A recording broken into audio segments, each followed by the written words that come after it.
Well, I grew up playing the game, actually, and saw Angelina Jolie up on the screen. I mean, that meant a huge amount back then to finally see a woman kind of lead that kind of action film. Yeah. But no, I was introduced to that this film was going to be based on the rebooted games from 2013, which is much more of an origin story. It's a coming-of-age story as well.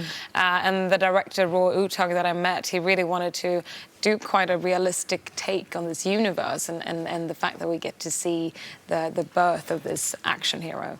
What I love about your role as well is that it's definitely a woman.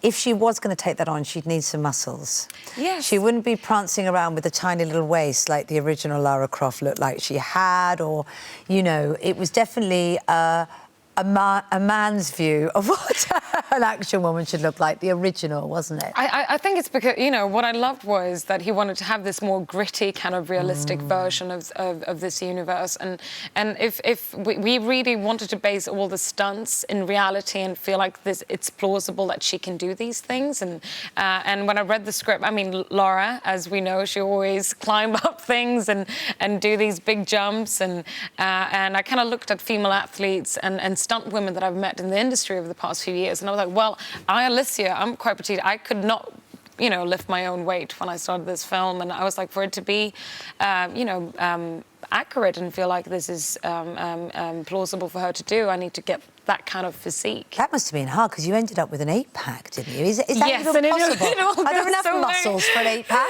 It all goes away, sadly, very quickly. But no, wow, Magnus look at that. Next to me, my fantastic support and my trainer.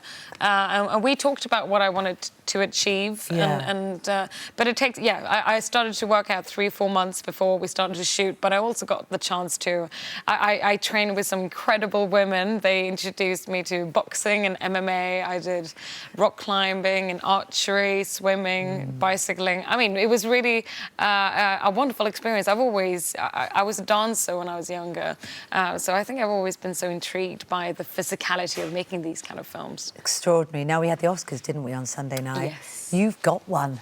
Where'd you keep it, by the way? I still... Because Frances McDormand lost hers. I think she's got it back now, but yeah, well, you want to hang on to those I things. had it that night. And then, no, but it's been quite known now, because I've been travelling and working so much over the past 2 years. Yeah. And I was renovating my house, and I've had my friend in LA, her daughter has had it in her room. Really? Yeah. You sure she's still got it? She has not popped it on eBay or anything? She's sent me updates on where it is? Yeah. It must be an incredible night, something like that, going to the Oscars and winning. I mean, what a fantastic moment. Of course. I mean, still when I talk about it, it's kind of, I can't get my head around the fact that I was there, I think. But I got to share it with my, you know, with my mum and my dad, and they came from Sweden, and I had some of my friends in town. So it was really just a night with my loved ones, and a night I'll remember.